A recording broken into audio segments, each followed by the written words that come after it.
Welcome to the I Create Daily podcast. I'm Leora Alderson. And I'm Devani Alderson. We are your co-hosts on this journey of creativity and productivity.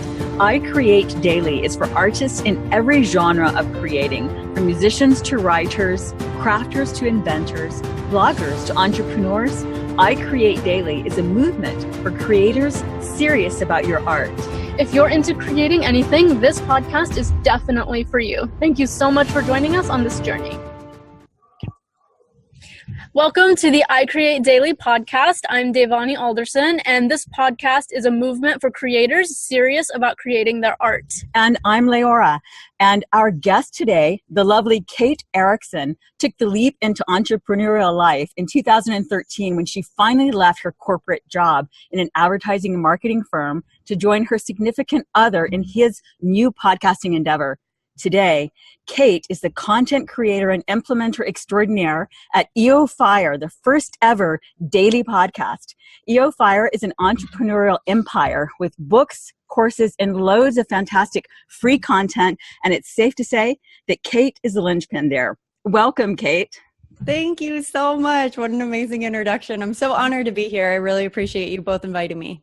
It's fantastic to have you. I mean, considering all that you guys have just come through Hurricane Maria, and you're also getting ready to embark on a 40-day voyage around the world practically, right? So I can't even imagine what it's like for you right now.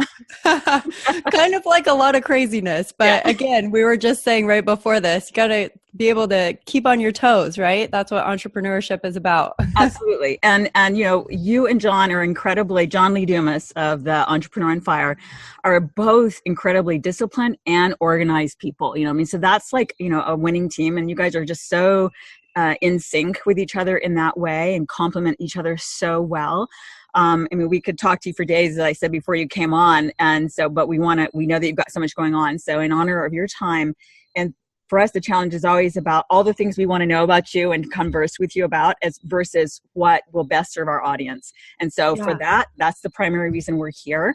So we'll embark on that. But first, if you could share just a little bit about how and why you took the plunge into entrepreneurial life back in 2013. Sure. So as you mentioned very briefly, I was at a marketing and advertising agency, and that was my dream job. Like for years and years and years, I had dreamed about being an account executive at an advertising agency. I started at an advertising agency back in 2008, and I was kind of like an assistant for a while, and then I kind of started becoming an account coordinator. And so, you know, it was kind of this like success vision of moving up the ladder and getting promotions and all that kind of stuff. And so I was really excited about this position. But after, and I had amazing mentors there as well. The company that I was working for was just incredible. I was learning so many new things about marketing and advertising every single day. It's such an exciting industry because it's always like go, go, go, go, go. Yeah, and changing so fast. Absolutely. Absolutely. I mean, it's crazy to think that back in 2013, which was not that long ago, I was working on print advertising. And now print advertising is like so foreign to so many people. Yeah, absolutely.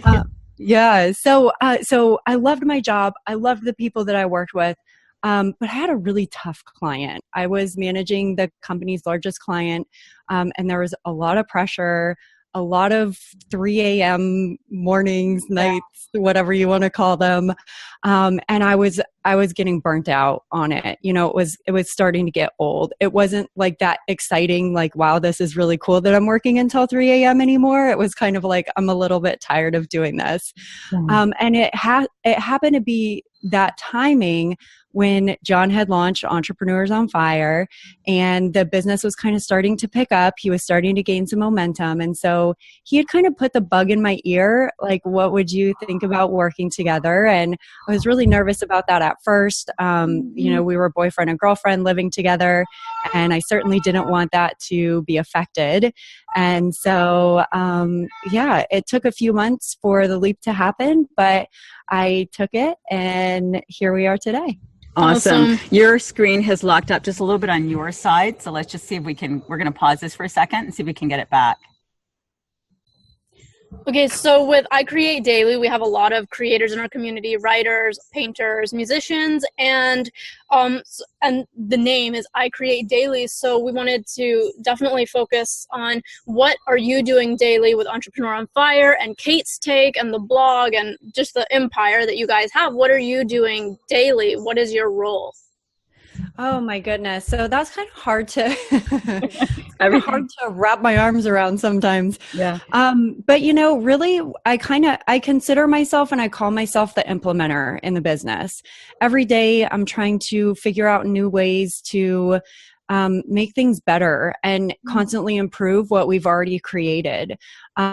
Recently we were at an event and somebody asked me, well, what's next for you guys? Like, what are you working on? Yeah. And my answer was, you know what? For the first time in 5 years, we just celebrated our 5-year anniversary. Aww.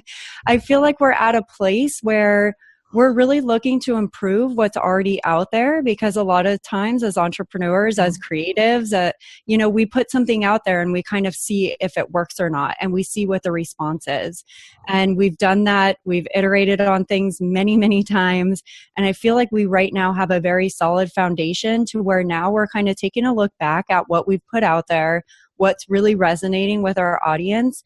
And I would say one thing I consistently do every single day is I connect with our community. And I think that that's a really huge lesson for people who are just getting started, or even for people who have been in business for a long time and are running successful businesses. For us, that's what our business is built on, is our community, because without them, we wouldn't know what to create. We wouldn't know what to improve. Right. So I would say consistently every single day, that's absolutely something that I'm doing. Yeah. And that actually resonates a lot with creators, because many of us, whether we're super organized or super messy creatives, we're always looking at like, how can I improve this? How can I get better at doing what I do? How can I produce, maybe not produce more, but produce better, And so that's sort of a perfect thing, because some people are like, well, I don't constantly crank stuff out. I'm not that type of person, but I can take the slew of products or content or books or creations I have and just tweak it. And then also the connecting with community, because you can't sell your work if you don't have people there. Yeah, it's so important. Yeah, that's exactly. And I'm just going to go off script just for a minute on that, because one of the things that what you just spoke to seems to me that the community is your why.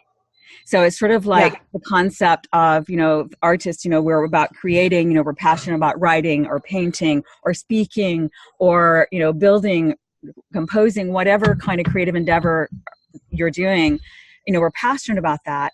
But then if we press to the Simon Sinek kind of why, it's like, okay, but why are we doing that? And there are a number of different reasons people may have, bringing beauty into the world, inspiring people, but it really tends to connect back to people. So it seems like, for you guys, that's a lot of your why, is to, especially you with your background in, your original aspiration to teach, and you're a great teacher and you love to help and share. So it's like that really touches your soul, I would think. Thank you. Absolutely. That was such a big aha for me to kind of come full circle and say, I might not be teaching in the way that I thought I was going to, but what like a beautiful, path and journey that like my life has taken me on, to be in a place now where I do get to teach just, in a different way than I expected. And you get to do the marketing and implementing, and you kind of have the perfect role there, because you get to incorporate all the aspects of your dream job in one really cool empire. Yeah. Yes, that's such an excellent point, because I mentioned before that I was kind of nervous when John asked me to first come on board with Entrepreneurs on Fire, because I didn't really know how I fit in, and I didn't want to just be like put into a role where I was basically doing the same thing that I did as an employee, like take orders or, do what somebody else told me to do. And so that was a really important thing for me when we started working together, is to, for us to work together on what this was going to look like for both of us. And that's been so helpful in keeping our relationship, above water, is just understanding what each other's strengths are and understanding like where we can kind of pick up each other's slack. Right, definitely. Yeah, that's such a good point for creators who have somebody else with them, and how to just incorporate other people, whether it's family, whether it's significant other, whoever that is with you day in, day out. So as to like, because a lot of times we have these other people and they're like, well, what's my role in this? Is this just your thing? Am I just like your support system? Like, what's going on? Are we like two separate lives here? But it's really important to kind of figure out where everybody fits in and if they enjoy being fit there. And having that support system. So that takes us off script again to this important, because I've never, in all the podcasts I've listened to of Kate's Take and EOFire, I may have missed one, but I've listened to so many. And when I first found EOFire, I went on a binge, because I was catching up, listening at 1.5 speed, like multiple times a day. But I don't remember hearing how you guys met. And the reason, it's what seems important about this for our audience, because you mentioned relationships. And as we know, we're the average of the 5 people we spend the most time around, according to Jim Rohn. That's the famous quote. And environment and support system is incredibly important. And you guys are just so symbiotic in that way. So could you take a moment and share how it is you guys met? Yeah. So in 2010, I was making a move. I was living in San Diego, but I was moving out of the apartment that I was in, moving into a new place. And I contacted the landlord and she said, okay, I have a place that I can show you. It's not going to be the unit that you're going to move into it, but it's right next door to it. It's like a mirror image of it. All these places were exactly the same. It was just a little studio apartment. So I said, okay, that's fine. As long as it looks the same, I'm okay with doing that. And she gave me the apartment number that I should go to. And I showed up and I knocked on the door. And this guy opened the door and it was John. Wow. That's amazing. That's so funny. Yeah. So he showed me his apartment. And then I ended up moving in next door to him. We shared a wall for about 1.5 years, became great friends. And yeah, that's how our relationship started. We were neighbors. We were good friends. We started hanging out and like sharing friend groups. And after about 1 year or so, we kind of took that next step. That's awesome. That helps one believe in fate. Totally. That was fated. That was well fated. Exactly. Fantastic. Okay, so go ahead. So, what areas of business do you guys struggle with currently? I know you've made it in so many people's minds, and maybe in your mind, you're there, you've arrived, you're running the dream business, you're able to travel, but are there any areas that you guys struggle with? Yeah, well, I mean, I think that has kind of been a struggle in and of itself. Right there is just learning how to have a location independent business. Like we say that all the time, and we do have that, but it's not easy. Yeah. A lot of location independent entrepreneurs like to, make it seem like you just take your laptop and you go, but there's so much to consider when you do that. Take where I am, for example. I'm sitting in a bedroom at my parents' house in San Diego because this happened to be where I ended up today, and that's kind of what it's about. Is you're not able to predict things the same way that you would be able to if you were just always at home in your office or at a co-working space or whatever it might be. So that's certainly been kind of new for us, is really taking that location independent thing to the next level and figuring out what that means to get ahead. So of course, John has the daily podcast. I have my podcast. We have a blog. We have email campaigns. We have free courses. We have webinars that we do. Mm-hmm. So figuring out how we're going to prepare to make sure all of those things still happen, no matter where we are, no matter what time of day it happens to be. That's kind of something that we're definitely still getting used to. Yeah. And I would imagine for people who are really organized and disciplined as you guys are, sometimes taking yourself out of that structure where that happens the most can be the most challenging. It's like a little bit discombobulating. And so I guess that you guys are kind of trying to, and yet what you've taken is your schedule structure and your daily practices, so it's like now that you have your discipline and your daily habits, which again gets back to the I create daily, that day in and day out, this is how you're going to start your day and what you're going to do. Like I emailed you a few days ago to make sure we were still on for today, because knowing that, you had your home affected and damaged in the recent Hurricane Maria on Puerto Rico, where you live, Puerto Rico, I should say. Love it. And, and that you're getting ready to go on this voyage, this, incredible journey. It's like, are you sure that this is still good? But Kate's like, yeah, I'm ready to go. So like that's pretty amazing. So is that pretty much what you attribute? I mean, we know that we're using this in our 100-day challenge, the Freedom Journal. Oh, yay. Love it. The picture. There you go. Freedom. Beautiful. Oh, that's awesome. Yeah, and it's amazing. And we will link to your podcast where you really talk about helping people refine their use of the journal, but it really gets to the daily habits and the daily focus, doesn't it? Absolutely. And I feel like that's something that keeps us grounded when amongst, anything or everything that could be happening and that is happening right now. This is by far the most discombobulated trip I've ever had.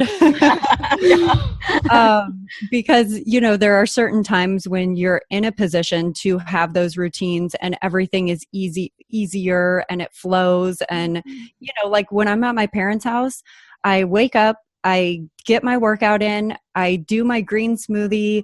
There's a certain set of steps that I take every morning, my morning routine, that is pretty easy for me to replicate when I'm at my parents' house. But, last week I was in Austin staying at a hotel and I didn't have access to a blender. And, I was at a conference and the conference started really early and I know how important sleep is. So I didn't get to do my workout first thing in the morning like I usually do.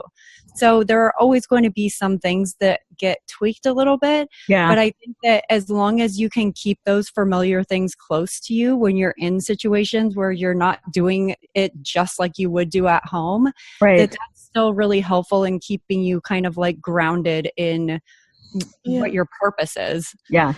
Definitely. Yeah, and it's definitely a good lesson sort of for and even maybe possibly a strength for creators, even though it can be discombobulating. You kind of have to figure out your steps and your strides and how you're going to organize your business or creative endeavors. And it really is, it separates the pro creatives versus the non-pro creatives, is how quickly you can adapt to just picking up and figuring it out. I think that's a big thing for entrepreneurs as well. And the difference between entrepreneurs is they figure it out. It's like, okay, hurricane devastation, I will figure out how to do this business thing. Adaptability and pivot. Yeah. So like, in the hotel, for instance, Organifi is one of the guys that you guys talk about and you use. So you've got your green powder. So you don't have your blender. You can't do the smoothie. You don't want to travel with your blender. Some people do, but that's a lot, and then so you've got your Organifi. And then what we've done in the past traveling is make sure that on every trip, like in the hotels, I always take the stairs, and take them two at a time, if I can do so discreetly, enough, because basically it's like a step up, or even in a hotel room, I can do 20 squat jumps, 20 push-ups, and 20 sit-ups. And suddenly, it's not the same as a complete workout, but it makes a huge difference. Yes. And I will say, I did have my Organifi green juice travel packs with me. So that absolutely was my kind of like substitute. Yeah. And I use this amazing app called the 12-Minute Athlete. And it's 12-minute workouts that you can do literally anywhere. You don't have to have any equipment or anything. Nice. So whenever I'm traveling and I don't have, an hour or the luxury of like having my computer set up and all this other stuff, I just do the app because all I need is my phone and like space enough for my body, and that's it. Definitely. Yeah. That makes a lot of sense. So moving on a little bit to inspiration. I mean, all of this is inspiring, but who are the people you look up to? Well, gosh, I always say that this is like maybe like a cliche answer, but John Lee has been such a huge inspiration for me, and he's one of my biggest supporters, and he's taught me so much. I mean, I look up to him in so many ways, and I think because we spend most all of our time together, except for when we're traveling like this. We haven't seen each other in quite a while, actually. But, going back to, you are the average of the 5 people you spend the most time with. I mean, I think both of us have habits that have rubbed off on each other, that we can both really appreciate. And just kind of being in an atmosphere where, and I'm sure creatives can relate, like, John doesn't tell me I'm crazy for focusing on business for 8 hours at a time. And, he's not like, would you stop talking about ideas? Like, this is so annoying. So, he's certainly been a big inspiration for me, but there are a lot of people doing so many amazing things online right now. Jill and Josh Stanton have an incredible business. They've built an amazing community called Screw the 9 to 5. I think that that's really awesome what they've done with their business. James Wedmore is doing some great things. Pat Flynn is always somebody that I've looked up to, and Amy Porterfield. Both of them are just like so down to earth. They were good friends of ours when we were living here in San Diego. So always, looking to them to kind of see what they're up to. And so I take my inspiration from a lot of places. There are also a lot of like books and writers that I take inspiration from because I really love to write. Right. Jeff Goins is like a huge role model of mine. I always love when he comes out with something new because I just enjoy his writing style so much. And I feel like I'm able to take so much away from reading that type of writing, because then, you're able to kind of emulate and kind of make it your own. So that's a myriad of people. No, it's awesome because, I also enjoy reading Jeff Goins, and I think one of the things there is it's so his work is very much, when you read it, it's story, but then it's also very to the point. Like, this is the heart of what I'm trying to get at. And he starts a lot of his books. I've noticed he starts a lot of his books with what is the purpose of the book and what is the message and how can I peel back the onion to get to the deep message. And I think that's a good lesson for a lot of creators. It's like we create and we kind of get into the rut of routine. And we have to step back and be like, okay, why am I doing this? What is the deeper meaning to this for me and for the world? Okay, that ties in with, I'm going to go to here and then I'll come back to here. That ties in with one of the later questions we're going to ask, but it really fits in with the concept of, okay, so the people you just described, for so many people, you are that. You are the inspiration. You and John and EOFire are the inspiration. So it's like, I have this vision like the painting of from the heavens, you have one reaching up and one reaching down, and we're all bridges for each other. There's always someone ahead and someone that we can help up, so to speak. The challenge then for successful creatives becomes, how do you balance between creating versus consuming? So we've been really in the creating mode, and, it's really hard and we love it. But then we're also trying to balance between the learning side of it to continue the learning. And one of the things that we've discovered is there is a tremendous amount of learning in the creating because it's not a static process, it's dynamic. But what about for you guys? Like for you, how do you balance between all that you're doing as an implementer and creator versus what you want to consume from those whom you want to learn from? Right. That's so interesting that you bring up the point for creatives. It's really about like they create instead of like having that skill tip to start consuming to really improve the craft or to learn from others who have come before them. And I think with a lot of entrepreneurs, it's the exact opposite. They consume because they think that they need to keep learning more and they need to know the next new thing and they need to know what like that, the perfect formula for whatever it is that they're trying to do. And that's how I started. When I first joined John on the team, I was in consumption mode all the way. And I was almost afraid to create because I felt like I didn't know enough yet. I felt like I needed to learn more, that whatever I put out there wasn't going to be good enough. I tipped that scale by realizing that I was never going to improve my craft until I started doing it. Yeah. And that was actually inspired in big part by Jeff Goins. If you want to be a writer, just write. Yeah. And that was a huge click for me that I don't need to consume anymore. I need to tip that scale and start doing so that I can actually start improving. Yeah. Me reading stuff is never going to help my writing improve. Me writing is going to help my writing improve. So I think that for creatives, if you just flip that that was my experience, that I finally realized I'm never going to get better at what I want to be better at until I start doing it. Yeah. If you want to do, right? Yeah. So on the flip side of that, I would say there has to be a point where you let other points of view in, where you explore the possibility of a different way of doing things, even if you don't end up taking that advice, even if you don't end up changing the way that you do your thing, to know that there are other ways out there is going to expand your view, and it's going to give you a better perspective on what it is that you have to offer the world. Because you could be an amazing painter, an amazing writer, an incredible musician, but if you don't know anything else in your realm, you're actually not offering everything you possibly could to those who are consuming your thing. Excellent. So I think that education is just so important. So, you know, if you find yourself creating for 6, 7, 8 hours a day, it just starts with like the smallest step.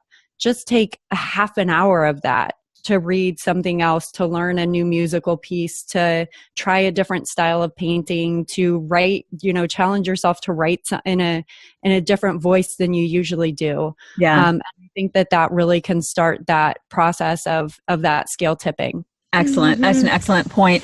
And it ties in also with this next question, and that is that, so I was listening to Kate's take the other morning, and I was listening about your launch, the launch lessons that you learned from the Freedom Journal launch, you know, and you had all of that laid out. And I have to admit that during part of it, it was a little bit depressing, which I know was like noise to your ears rather than music to your ears, because the main thing that you want to be and that you are is inspiring. But the reason is because it made me feel like I was so far behind. And it's like, I was like, oh my gosh. And we've had actually failed launches because we have failed to do all that you've done. Like, you guys have a team, you had a full-time person practically that helped you launch, that helped you with the Kickstarter. You had a team that helped you with the creation of the product, the Freedom Journal, and the outsourcing and all that. In fact, we interviewed Richie Norton already, and he's fantastic. Yeah. And he helped you guys through his company product. But what we also know is that you didn't start there. Like you said, you got 5 years under your belt of daily disciplined structured creating and implementing, and incredible focus. Follow one course until success, John. Right? So you guys have that, but knowing what you know now in this journey, and that many of our audience are solopreneurs or independent authors, and they're just getting started. They don't have the team. What would be the 1 or 2 or 3 things that you could recommend above all else towards their growth, and in particular success of their launching their first product or book or art exhibit? I think the biggest thing for me, and what I've been hearing from so many entrepreneurs that I've spoken with recently who are just getting started, who are just working towards their first launch, they think that they need to make like 5 or 6 things happen at one time. And that's not how it happens. It happens one thing at a time. Not all that. The reason I laid this season out that I did, that you've referenced on our Freedom Journal launch, the way that I did, is because I really wanted to break it into pieces. And hopefully I was able to do that in even a small way, because that took us over a year to plan that launch. I try and focus on the timeline a lot, because we can tell the story of how we launched the Freedom Journal on Kickstarter and the results of that, but that doesn't show people everything that we did before we launched on Kickstarter. And so I think for anyone who's just starting out, who's just working towards their first launch, who's trying to earn their first dollar, understand that you don't have to do 5 things at the same time. It just starts with doing one single thing. And that's a big, reason behind creating the Freedom Journal in the first place. It's to try and help people understand that nobody goes from point A to point Z. It starts with the very first step. And when you can do that one step continuously, day after day after day, it can equal a big result. So if you have this huge goal in your mind, or this big launch that you want to do, just for a second, separate yourself completely from that. Don't think about being at your launch day and doing a webinar or selling your art or launching your book or whatever it might be. Think about what you need to do right now today to get you one step closer to that. And that would be my biggest yes, the Freedom Journal. That would be my biggest piece of advice, because once we start thinking about like how massive the goal is and how many things we need to do to get there, we get overwhelmed, and then we don't know where to start and we don't know what to do. So save yourself the overwhelm and the stress and feeling like you're behind and feeling like you're never going to get there, and just take one step. If it's writing a book, if you're working towards launching a book, what's the outline for your book? Yeah. Sit down today and write the outline of your book. That's not a difficult thing to do. Yeah. I mean, it's not easy, but writing an outline for your book is a lot easier than thinking, well, who's going to publish this for me and how am I going to get it printed? And what if nobody wants to buy it? And all these other things that we could consume ourselves with. It's like worrying about irrelevant things that aren't even going to happen until you write the book. It's like exactly. It's write it first to even start worrying about all that other stuff. Yeah, exactly. Those are all such good points, and really it kind of comes down to having the big picture in mind. What is your number one goal? So in the case of an author, it would be not just, this is the thing, many authors, my goal is to write the book, but that's just part one of the journey. Part two of the journey is getting it into people's hands, basically, right? And so that is a journey unto itself. And back to what we were talking about early on with connecting with your audience, while many authors are actually introverts, it may not be the easiest thing for them. Ultimately, it will be the most gratifying to begin to build an audience and connect with them. Absolutely. I couldn't agree more. Yeah. So I guess we are short on time, so we need to wrap up with books. So we've already kind of covered that. I covered that. Okay. And so I guess that was also the final advice is focus. Well, so besides the focus. And on one thing, besides the Freedom Journal and the Mastery Journal.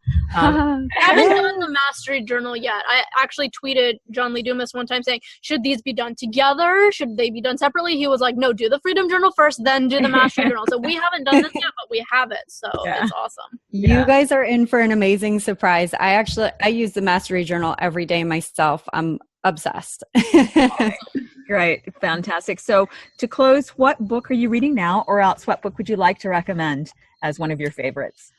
Yeah, so I'll tell you one of each. Right now I'm reading Crucial Conversations, which has been a great read. I've learned a lot from it. So it's definitely a very educational read for me. It kind of goes through the psychology of how we communicate with people and how we could have better conversations, especially when it comes to uncomfortable conversations, whether it be with a customer, with a family member, with an employee or an employer.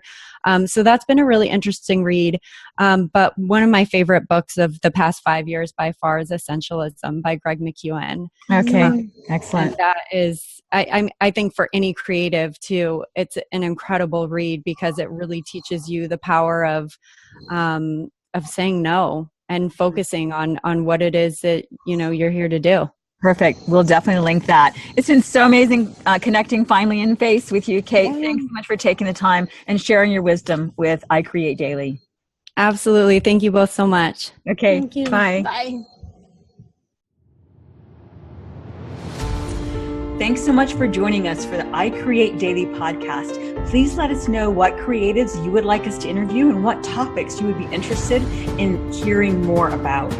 And if you enjoyed this show, please leave a review on iTunes. We value your feedback. We read all the reviews, and it just helps us get the word out on the I Create Daily podcast. Thank you so much. Thanks so much.